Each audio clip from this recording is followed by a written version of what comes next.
2026-27 academic year కి admissions ని ఆహ్వానిస్తుంది పల్లవి engineering college. నాక్ ఏ గ్రేడ్ గుర్తింపు, అత్యాధునిక మౌలిక సదుపాయాలు, 91% పైగా ప్లేస్మెంట్ సక్సెస్ రేట్ తో టాప్ ఎంఎన్సీ కంపెనీలో ఉద్యోగ అవకాశం. అడ్మిషన్ల కోసం 9247528134, 9247528135 నంబర్స్ ని ఈ రోజే సంప్రదించండి.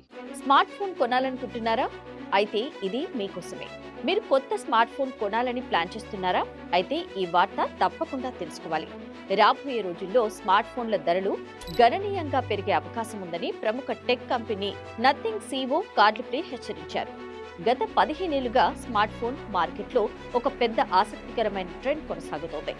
టెక్నాలజీ అభివృద్ధి చెందుతున్న కొద్దీ ఫోన్ విభాగాల ధరలు తగ్గుతూ వచ్చాయి.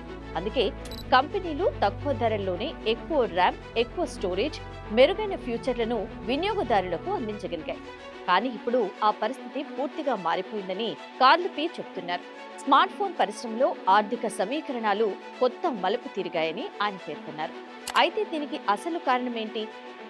దీనికి ప్రధాన కారణం ఆర్టిఫిషియల్ ఇంటెలిజెన్స్ అంటే AI విప్లవం. ప్రస్తుతం ప్రపంచవ్యాప్తంగా AI వినియోగం వేగంగా పెరుగుతోంది.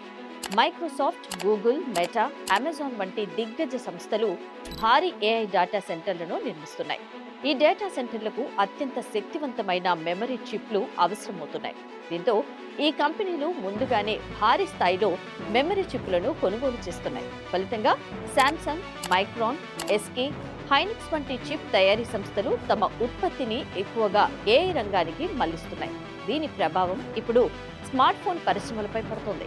చిప్లకు డిమాండ్ విపరీతంగా పెరిగిపోగా సరఫరా అంతగా లేకపోవడంతో వాటి ధరలు భారీగా పెరుగుతున్నాయి. గతంలో ఒక స్మార్ట్ ఫోన్లో ఉపయోగించే మెమరీ మాడ్యూల్ ధర సుమారు $20 లోపు ఉంది. కానీ ప్రస్తుత పరిస్థితుల్లో అదే మెమరీ ధర $100లకు దాటే అవకాశం ఉందని నిపుణులు చెబుతున్నారు. అంటే కేవలం ఒకే భాగం ధరలో 3 నుంచి 5 రెట్లు పెరుగుదల కనిపిస్తోంది. దీంతో ఫోన్ తయారీ ఖర్చులు పెరిగి ఆ భారం చివరకు వినియోగదారులపైనే పడే అవకాశం ఉంది. ఈ ప్రభావం నుంచి తమ కంపెనీ కూడా తప్పించుకోలేదని నథింగ్ CEO స్పష్టం చేశారు. రాబోయే నథింగ్ స్మార్ట్ ఫోన్ల ధరలు కూడా పెరగవచ్చునని, ముఖ్యంగా కొత్త UFS 3.1 స్టోరేజ్ కలిగిన ఫోన్లపై ఈ ప్రభావం ఎక్కువగా ఉంటుందని వెల్లడించారు. అంటే మీరు కొత్త ఫోన్ కొనాలని ఆలోచిస్తున్నట్లయితే ధరలు పెరగకముందే కొనుగోలు చేయడం మంచిదని మార్కెట్ విశ్లేషకులు సూచిస్తున్నారు.